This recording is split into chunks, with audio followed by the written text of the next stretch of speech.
I don't talk as fast as you would. We are living in a fast-paced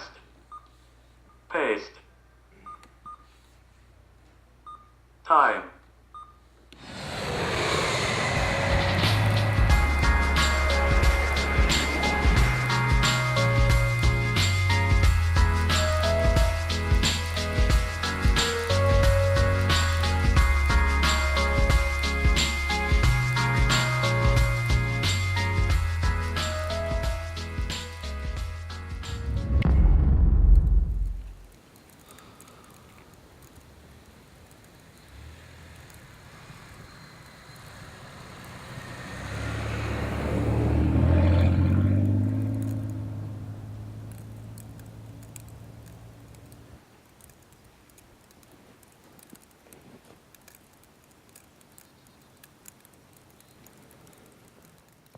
As you can see, I'm normal in my thinking. It's just my B-O-D-Y.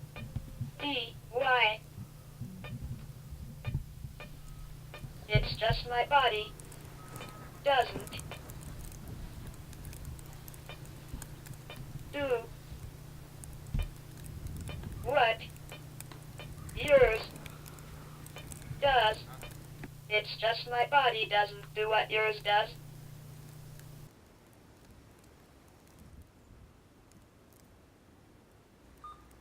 I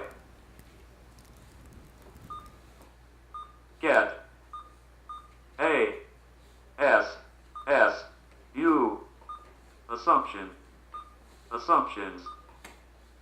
made about me that are wrong, and I miss out on that. C-O-N-N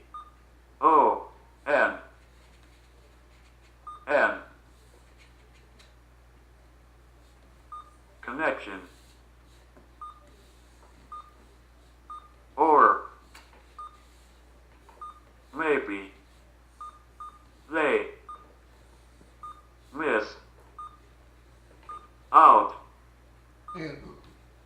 more. It's frustrating because we are living in a time where it's fast-paced and nobody slows down for anything, so when they don't allow me to answer or I am too slow, I get assumptions made about me that are wrong, and I miss out on that connection, or maybe they miss out more.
My name is Bruce Baker.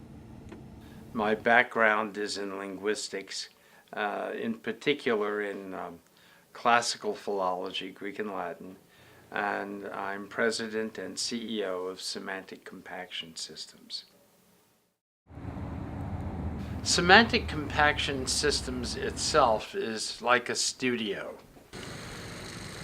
We have lots of people on lots of projects, and there is an art to what we do.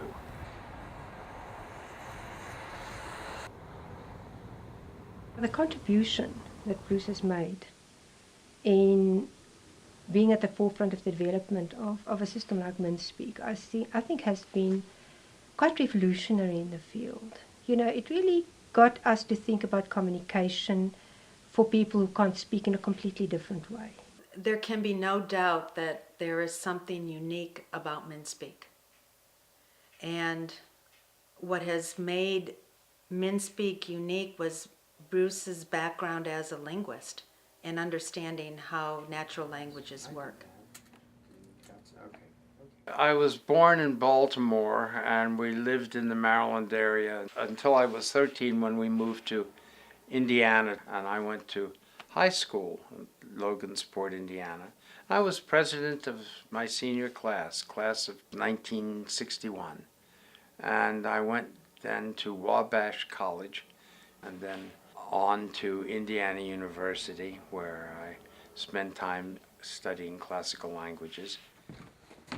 Some years later, I decided that I really wanted to do more modern language work, and I went to the Middlebury Language Center in Middlebury, Vermont, and I took a master's degree there in French and linguistics, and was doing my first doctoral semester when I began developing the coding system we're talking about today.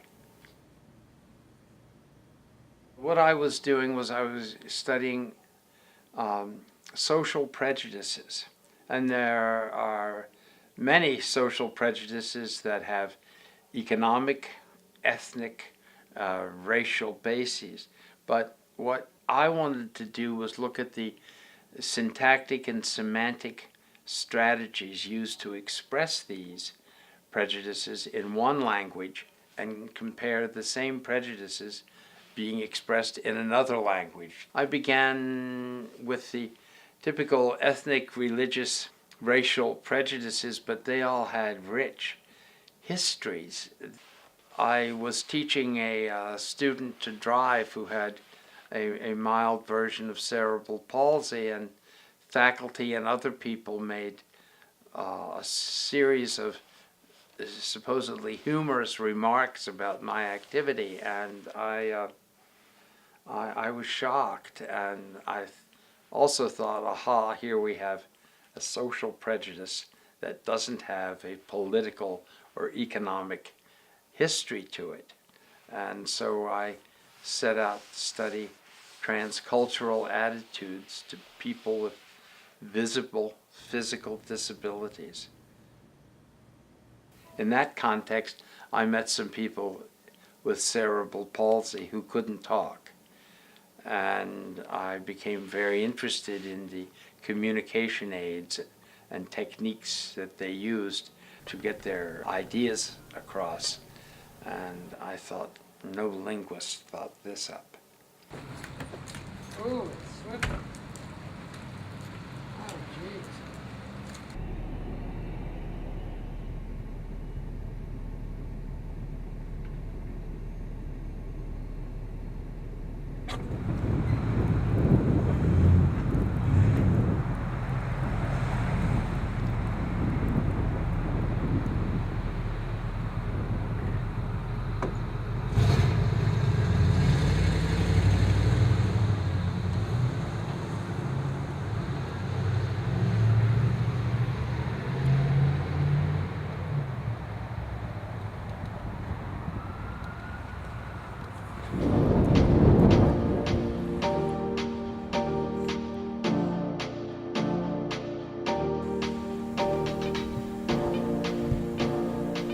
My disability is cerebral palsy. Technically, cerebral palsy is a birth defect. Since I came out of the womb quickly, I was blue, which meant I wasn't breathing. The doctors worked on me for 15 minutes to help me to breathe. The brain requires oxygen to function properly. Due to those 15 minutes, it determined the severity of my cerebral palsy. Therefore, I can't walk, I can't control my extremities as I wish, and I can't speak with my natural voice.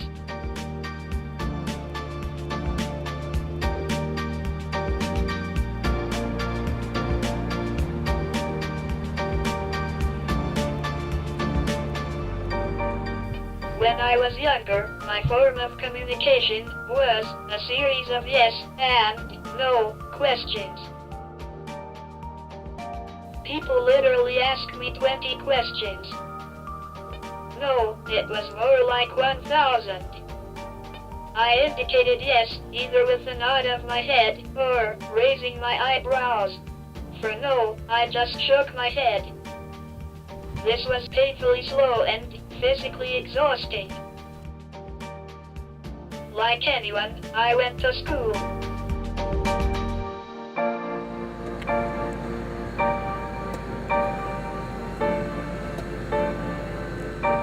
First, I attended the Rehab Institute in Squirrel Hill, but back then, it was known as the Home for Crippled Children. My time there was spent on my physical strength. And yes, my walking.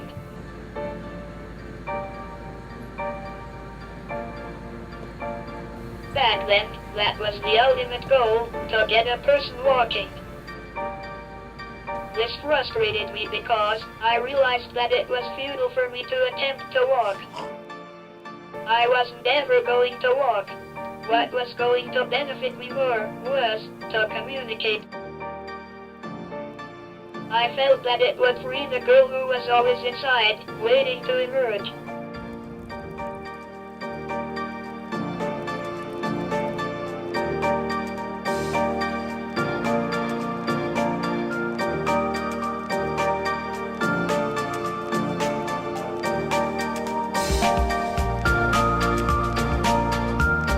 One day, I managed to express that concentrating on walking wasn't most important to me. Instead, what was important to me was communicating. From that point on, that was what my speech and occupational therapist did, worked on my communication.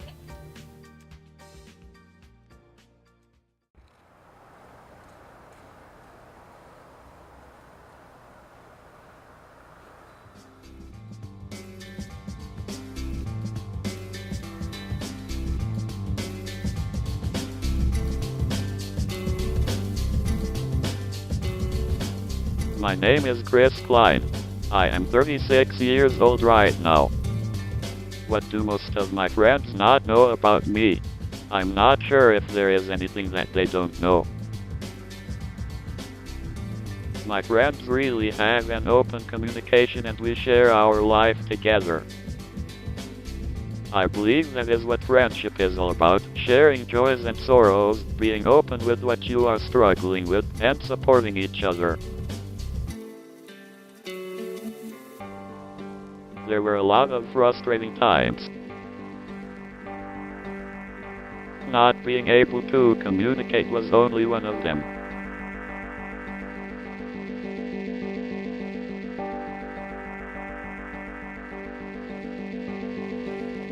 I grew up in a family that loved sports, and my brothers taught me how to play. I did play t-ball and I did enjoy it, but I sat and watched a lot of games and thought I could do better if only my body worked.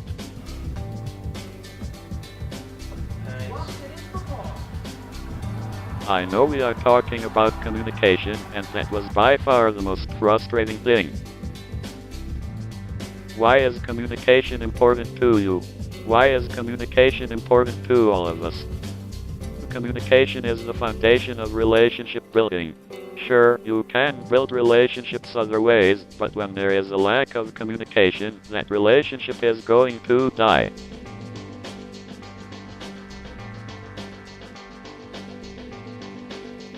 Philippians 4:13 says, I have strength for all things in Christ who empowers me.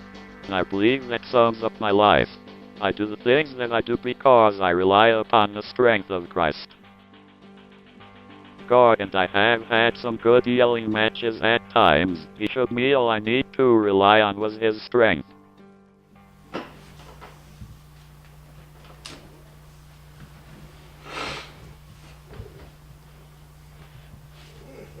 I know I wouldn't be anywhere if I didn't have the tools that help me communicate.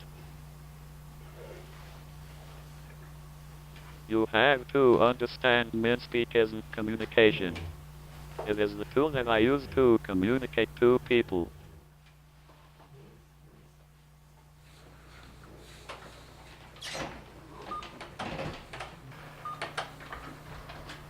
If I had to spell everything out like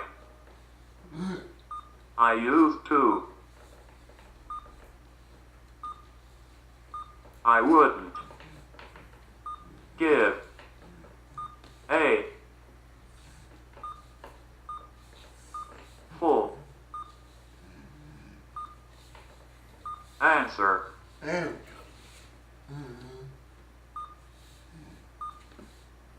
With MINSPEAK, I can say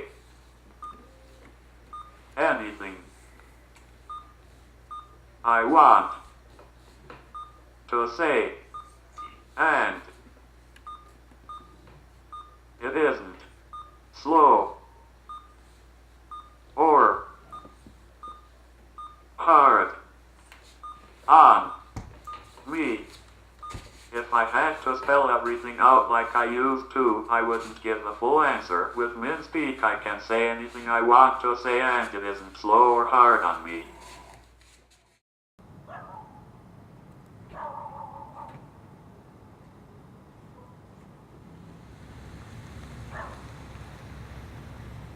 Many of the people working here have language backgrounds, and I know I myself taught foreign languages in high schools and universities.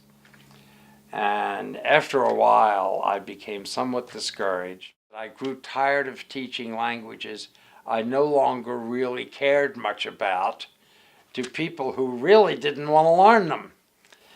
And when you're confronted with an interesting person, there's this woman sitting there who's 40 years old, and she has been struggling all of her life to talk, and you're fine-tuning a system so she can talk. It is very compelling. I mean, it's quite a bit different from grading a bunch of Latin papers at night. Over the years, I've delivered quite a few seminars about the system that I developed. It's a hieroglyphic system, or was inspired by hieroglyphic systems, and I called it MINSPEAK, for minimum effort speech, because the systems I'd been seeing seem to have maximum effort speech. I just modeled it off Newspeak in George Orwell's 1984, and I had no idea that it was going to be commercialized at all, or that it was going to be commercialized with that name. I think that is an amazing phenomena to observe as someone that's been in the field since devices first started coming out. A lot of people focus on what's the newest and latest technology. So it's technology first, and sometimes completely ignoring the language software on the system. Semantic compaction or a MINSPEAK system is not intuitive. You can't look at the display and understand immediately or make sense out of well, what do I push to say words? But as soon as the architecture is explained to you, it then makes sense. But you need that explanation, and you need to have that open mind as someone is explaining that to you. What I began realizing was in my mind was that numbers and letters would require very long sequences. I space, W-E-N-T space, T-O space, T-H-E space. Soon you're at 40, 50 letters in a relatively trivial sentence. And if you're doing that with a head stick, that is a lot of effort. And so there were techniques for word completion. We'd start a word, and then there would be candidates for completion. But that caused problems of looking at the word lists all the time. And after you've gone through several word lists, can you remember what sentence you were about ready to say? And there's some real data that says that you can't. I mean, it's very disorienting. Spelling and word completion didn't seem to be working, and I thought of hieroglyphics. I found that if you had a picture of an apple and then you had a picture of a skull and bones, it might mean I'm choking. A picture of an apple and a picture of somebody grabbing for something, or a wanted poster, it might mean I want something to eat. And I found that with just 50 pictures, one could describe hundreds of things you might say.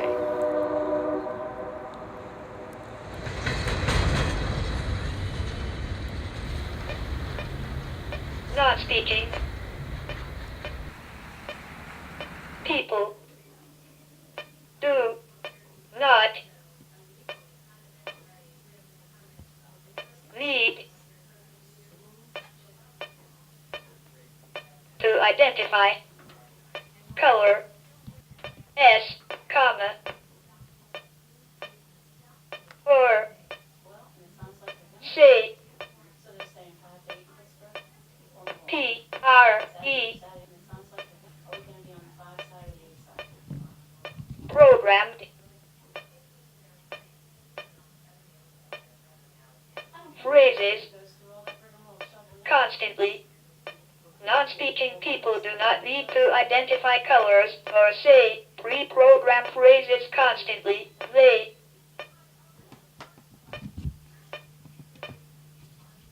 need to have language. They need to have language. They need to speak like anyone else does. They need to speak like anyone else does. Don't. L-I-M-I-T. Don't limit. Non-speaking people.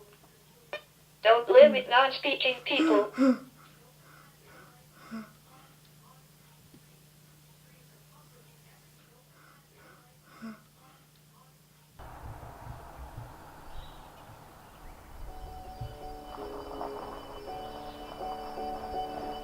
It has been a long time since I have met somebody that was not scared of my disability. It is the first thing you notice about me. I have to say sometimes in the morning, I do not want to get out of bed.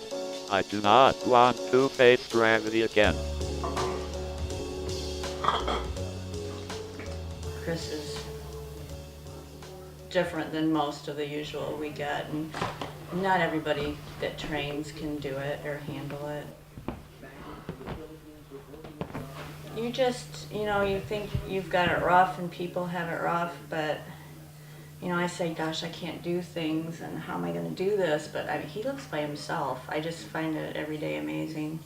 I would be too afraid to be by myself in his condition. So I don't know if it was strong upbringing. His family must have just really pushed him and, you know, made him be independent. They didn't baby him, obviously. In the beginning, we had to have his board in front of him nonstop because he had to constantly be telling me, you know, how to do things. My fingers, dig into my thumbs and without the gloves I have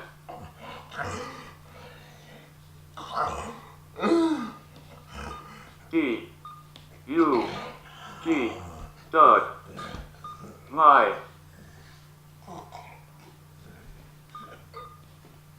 nail thumb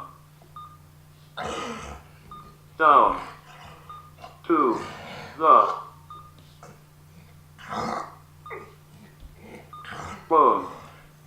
I have the type of cerebral palsy that my body and muscles move all the time, so my fingers dig into my thumbs, and without the gloves I have dug my thumb down to the bone. So the gloves are just protection. It started when I was 2. Mom put band-aids on them which worked, but it wasn't great. I had thumb surgery when I was 11 that didn't work. We came up with this idea right before college. If you have a disability like cerebral palsy and you can talk, well, you can probably become a lawyer. But if you have a disability like cerebral palsy and you really can't talk, then suddenly your ability to maneuver around your disability takes on dramatic proportions. Like anyone, after I earned my degree, I wanted to gain employment. It wasn't easy for me to achieve this goal. There were so many times when I heard, "Sorry, there are no positions available." I just had to persevere, and I did. Now, I have been the executive director of SHOUT for 8 years. The acronym SHOUT stands for Sharing Helps Others Use Technology. When I come in, what I normally do is to make sure she's plugged up on a system, and then I plug her charger up, and she's good from there. She does what she needs to do on her own. I always had a strong desire to be a productive part of society. When I'm working for Pat and I work for the Deaf Blind Project, I check web addresses to see if they work or not. There have been times when a colleague of mine came in to ask me advice about a non-speaking child. I like those times. I like those times. Hello, Jen. You look nice. Hi, Kate, you look nice. Thank you. And the same to you, too. How are you? Busy.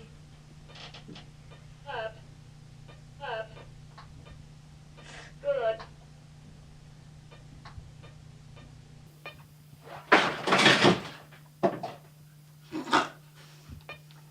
What the heck was that?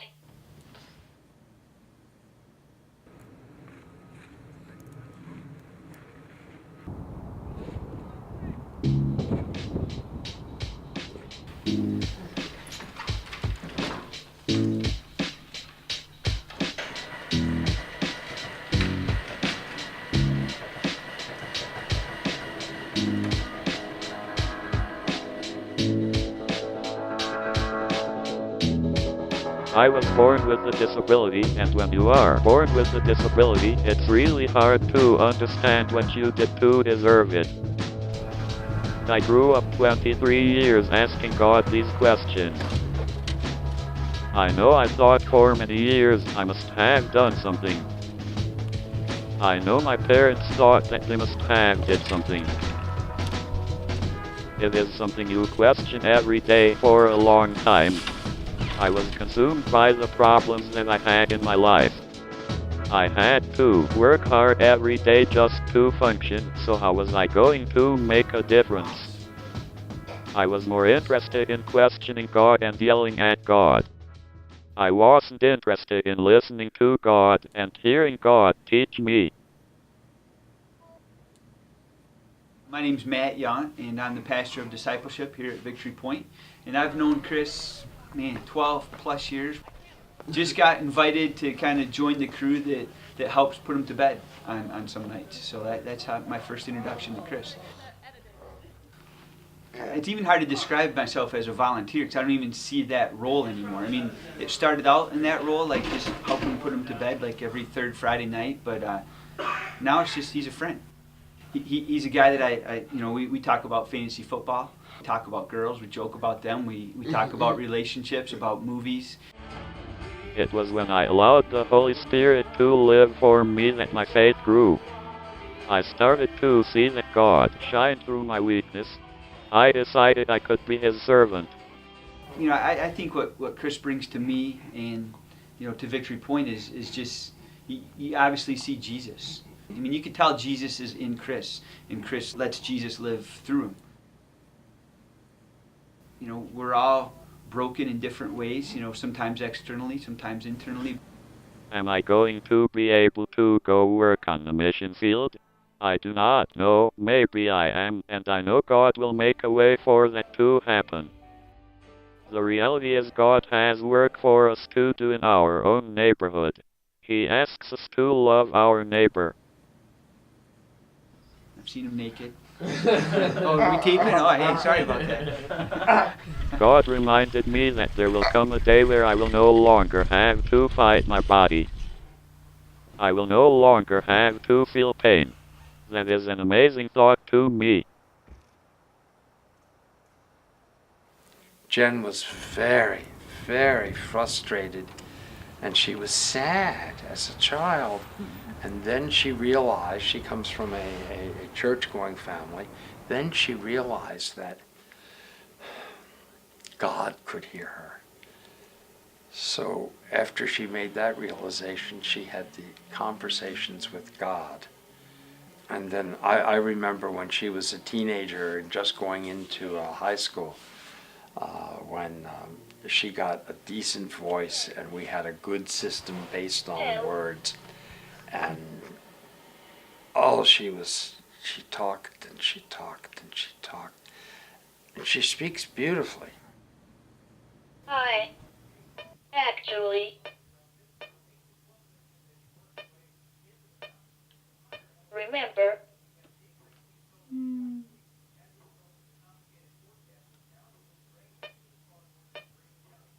talking inside my head. I actually remember talking inside my head to God. So I just hope that people, like I always say, we're so fortunate because, Jen's so fortunate because she had us, and you guys don't have Please, attendants don't have to come. God, Sorry about the people who might not be able to have anybody. let whoever And I give her understand. She's been wonderful to do it. Please, God, help whoever understand Snow started to come this. Jim said, no, you just go.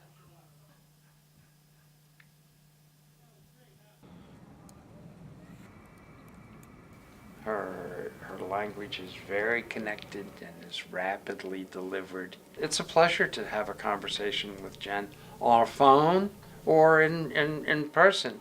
It's just like talking with anybody else. And I think that's I think that was one of her big lifetime goals, and we're glad that we could help her with that. I have a tremendous admiration for people like Bruce who can think outside of the box. It is what we need in helping people who have such severe disabilities as the people that we're working with. We need people who do things differently. I was showing my work to people, and it was so different from what other people were doing, and it was because I wasn't coming from this field of speech pathology or rehabilitation or occupational therapy or all the other fields that were interested in communication disabilities. And people looked at it and said, this is not like anything else. And I said, well, it's a system based on hieroglyphics and disambiguation through multiple meanings. And folks were saying, that's strange. But then when I showed them how it worked, they said, well, that's really kind of easy. Generally speaking, I just love my colleagues. That's not always the case, and it's not always a perpetual status. But I think people who work here like working here. My English name is Tian Xue Yao, but in Chinese way will be Yao Tianxue. I ask my American friends to call me Snow because Tian Xue is a little bit hard. I'm a project developer or manager in semantic compaction systems. I'm currently working on a Mandarin MINSPEAK project. On a communication board, if someone has a drawing or a picture of a cup of water, when the person points to it, he or she is not trying to get you to think of a cup of water. He or she may be saying, I'm thirsty. So thirsty is what that particular graphic evokes and is called a secondary iconicity. If you tilt the cup a little bit, as we do in our system, and it looks like water is spilling out, it might be spill, it might have a lot of possible secondary iconicities. And getting an icon to have secondary iconicities in another language and another culture is a bit of an art. Mandarin Chinese has a lot of specialties compared to English language. We got a lot of help from many institutes, both in United States, Singapore, and China. We got the first 1,000 most frequently used Chinese core vocabulary. Now we are trying to put all this stuff into a real machine. Sooner or later, one day, this device will be brought to China, and the people will be benefited by that. Ethically, I'm bound to show everybody the lowest end device to the highest end device and all of the different ways that language can be represented and generated on their systems. You know, I am trying to get more people educated and aware of augmentative communication. My goal in working with the children that I worked with was that I was building their language skills. So it never was just a means of providing functional communication or allowing them to interact with the curriculum. Like I can say my color words, I can say my numbers, I can identify the letters of the alphabet, but it was using language to say whatever they wanted to say and then being able to say it as fast as they could.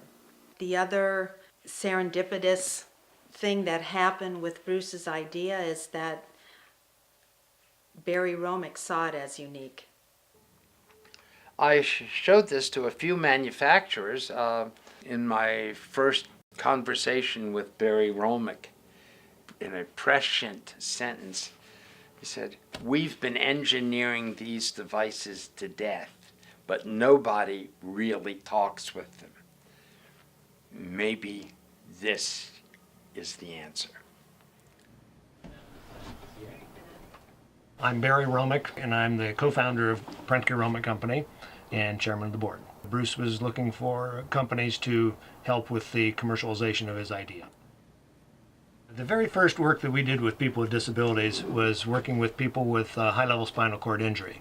And that frequently is male, young male, teens and early 20s, sporting accidents and automobile accidents.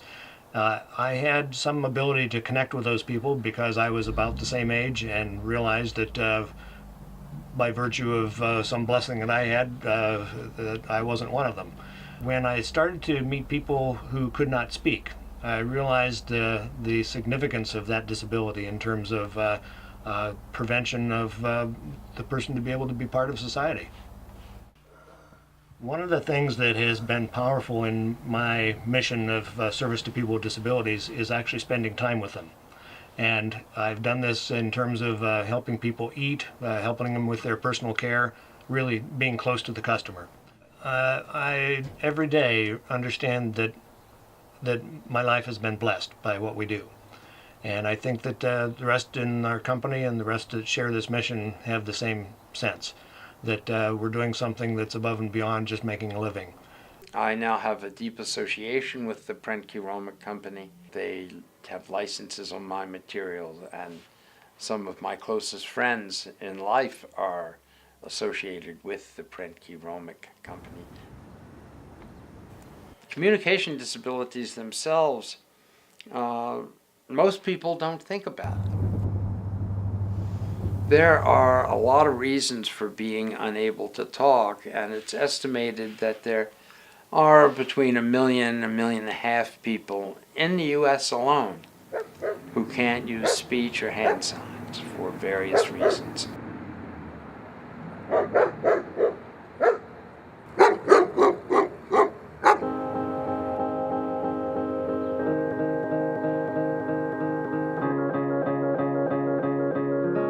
You look at most people we work with, and everyone calls them a savant. Bach is a savant, and Chris is a savant, and Jenny is a savant. But really, they're no different than many other kids. They just, at some point in time, somebody made a determination that they would get them this device with semantic compaction and MINSPEAK on it, and that device led to their ability to be spontaneous and generative interactive. I would. Hey, when I met you, you were biting yourself and all that.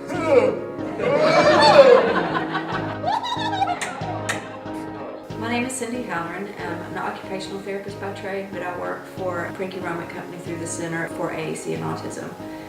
I'm John Halloran. I'm a speech pathologist, and I work for the Center for AAC and Autism. I mean, the hardest part is just getting them to believe that what they're seeing is going to be possible for a kid or an adult to do. They look through their own eyes at what it looks like. It looks too confusing for them, so there's no way a kid can make this work, or a person with autism. But if they let them try it and let them play with it, and most of those kids and adults can make it work.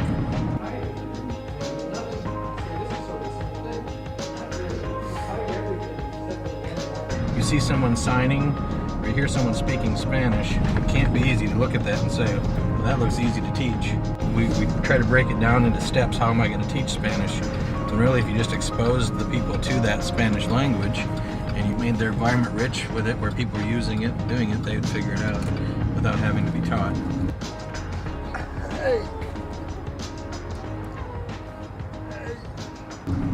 So it's the mystery of how does anybody learn how to communicate? In the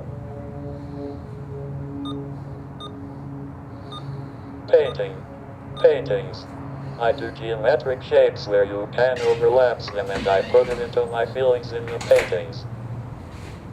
I usually listen to radio when I do it, so you can say whenever I hear the songs that come out onto the paintings. This is my favorite piece of art that Bach's ever done. And I do own it, but I haven't picked it up yet because it looks so good right there in his house. Well, we were showing a friend of ours about my place, and we were drinking, and I had an idea. I told John if he wants it, he has to buy it for exchange for a year of rent. And that's how it happened. He is going to end up on Hoarders, is where he's going to end up. There's a lot of behaviors people associate with autism, such as not giving eye contact, being stuck in their own world and not really socializing with other people, that you actually see kind of disappear or become lessened when they're able to communicate. Bach has a really unique way of cutting right to the chase. I had an older car, and it was a convertible Mustang, and I was driving with him in Little Rock here, and I looked over at him, and I was expecting him to be grateful for some reason for riding around in that car. So I said, Bach, what do you think about this ride? And he sat there for a minute, and then he looked at me and he said with his talker, you have a nice family. And I said, thank you, Bach. And he said, that's what I really want. He cut right to the punch and said, that's what's really important. It isn't about this car or anything else. It's about these relationships and your family. It's always meant something to me that Bach's now got a girlfriend that he hopes to marry soon and can achieve those things like you and I do.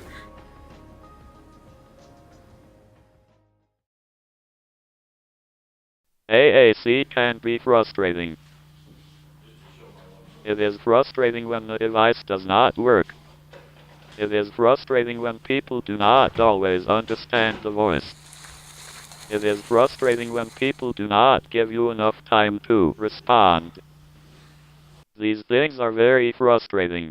Yet, I believe the advantages outweigh the frustrations. Yes. Yeah, dude. I do. Need. You. Yeah. For. Dinner. Perfect. Yeah, I was just checking because I was calling anyway. Yeah. I'll see you then. Okay. Yeah. Alright, see you, dude. See you later. Yeah. Goodbye.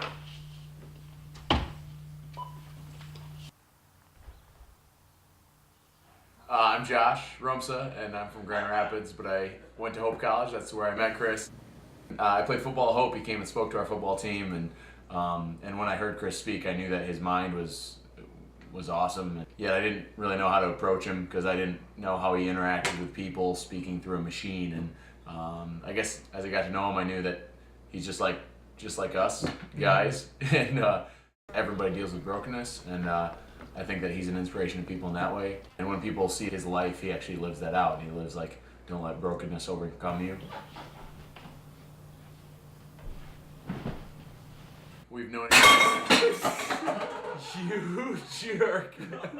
That ball destroyed something. We're playing sink ball in the background. I love it. Crap. Yeah, he messes around with everybody.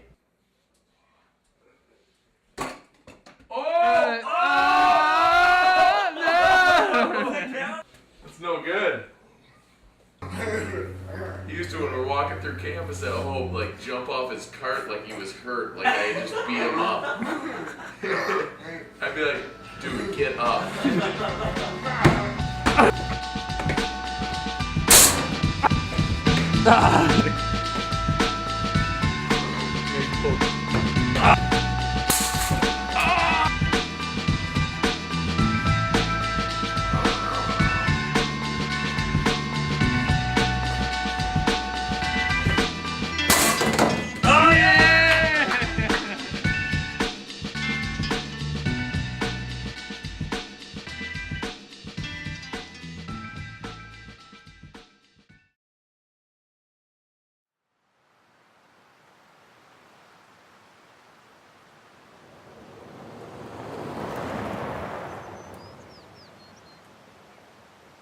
I like to sing because I feel like that is my calling. I like to sing because I feel like that is my calling. It's my great pleasure and privilege to introduce the Trinity House of Prayer Choir.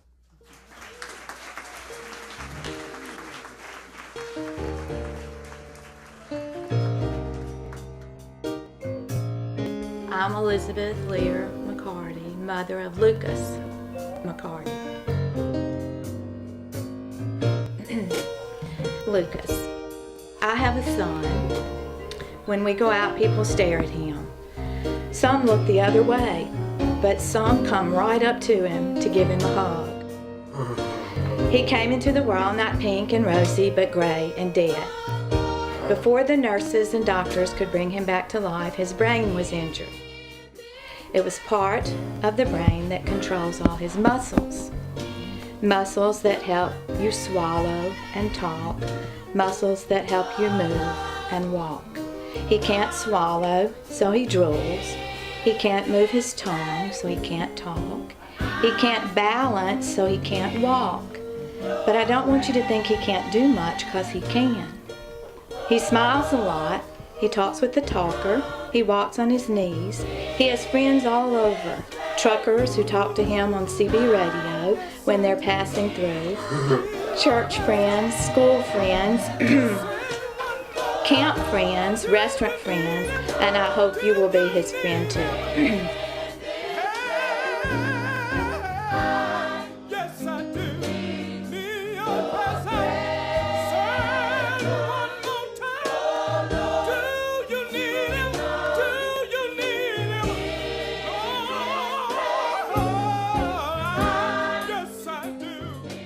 To sing. I think he would love to be a singer. When I first met him and he was, singing at the top of his lungs, I thought, is he singing real words? And yes, he is. I mean, he's singing every word. I think that is one big connection with his church, not only the total acceptance and love, but the music bond and the music experience. That's the way he worships. My name is Pearson, and I'm a writer. Well, the book is called Year of Our Lord, essentially because I spent a year with Lucas, traveling around the Delta with Lucas off and on and going to church with Lucas. I met him by accident. I have a friend, Julie Chadwick, who is a speech-language pathologist. I knew that Julie specialized in assisted communication, but I can't say I truly knew much about it. I didn't know what it was, really. I'd never met any of her clients.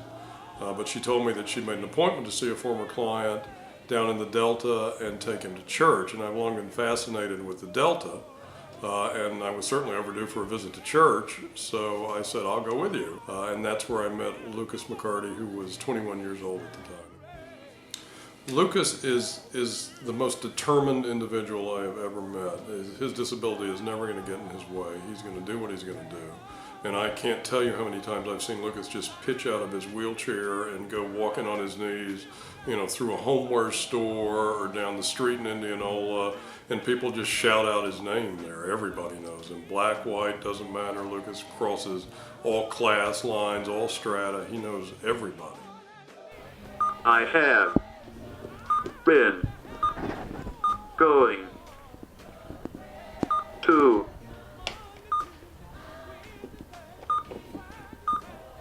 my church for 14 years. I have been going to my church for 14 years.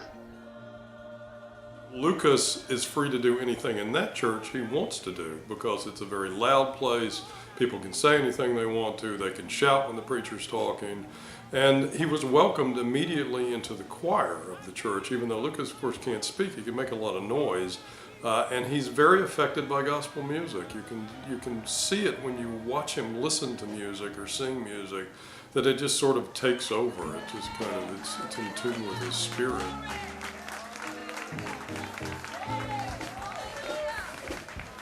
Upon meeting Lucas, I did him the usual able-bodied disservice of silently wishing him normal. I couldn't yet see that he was already extraordinary.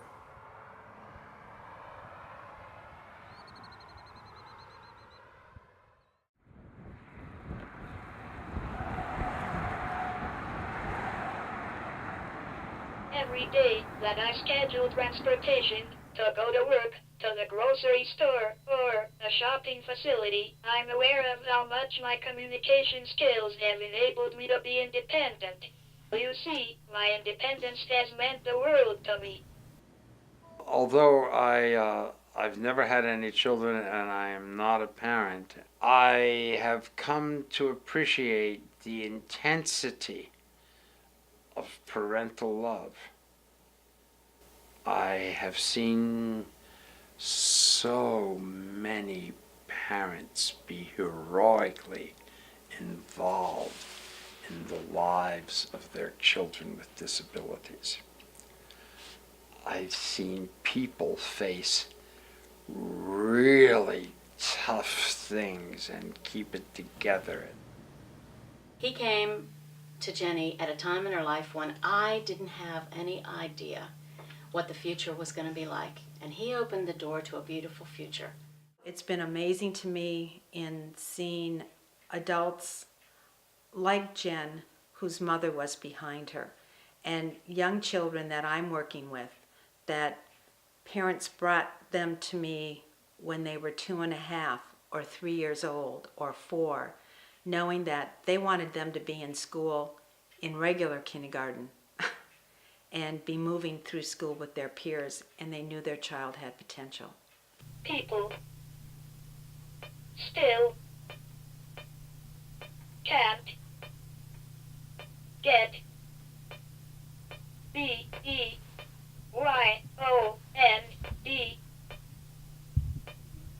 That people still can't get beyond that.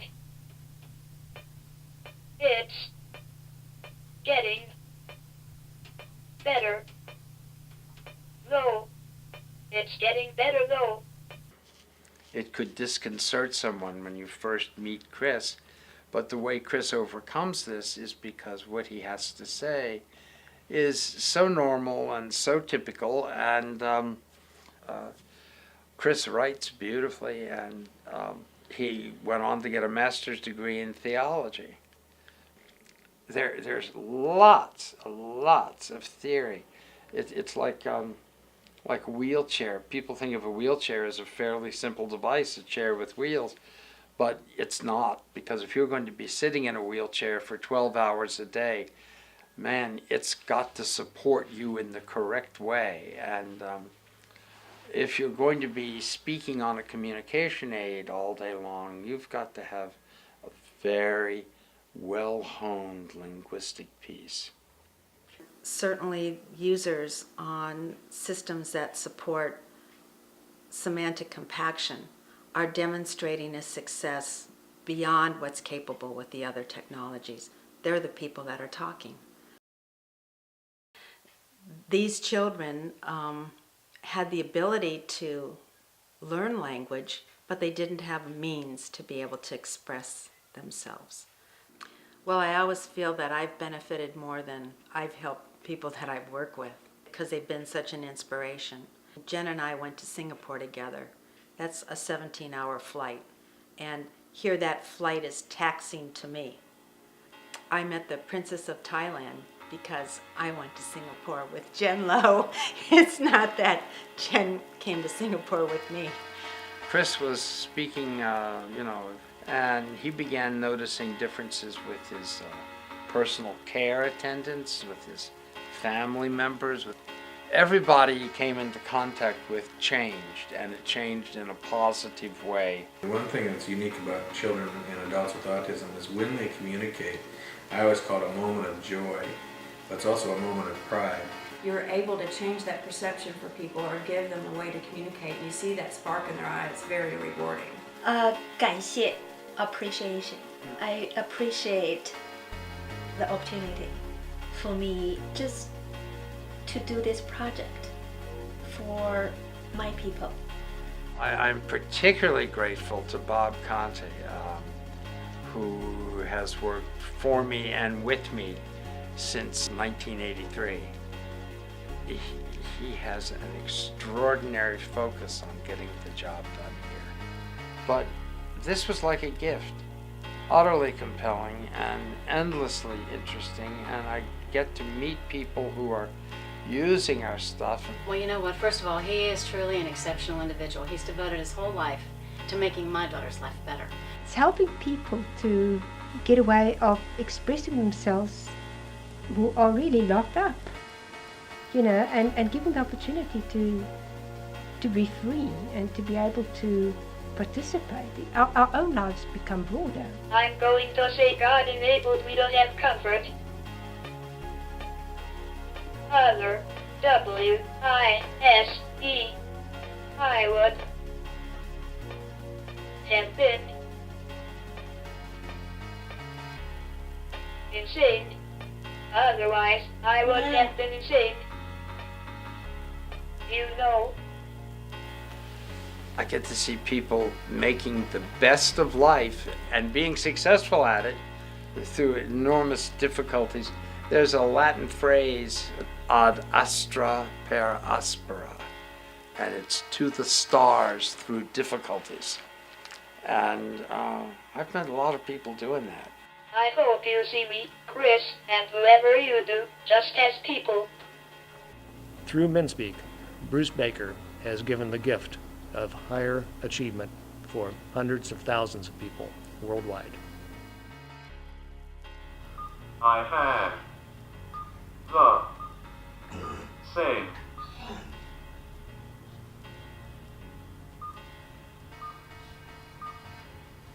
dreams. I think for myself, I would hope they can see the person that I am after this. I am a child of God that is made in His image, just like all of us. Unfortunately, I have a disability, but that doesn't make me different from the rest of the world. I have the same dreams.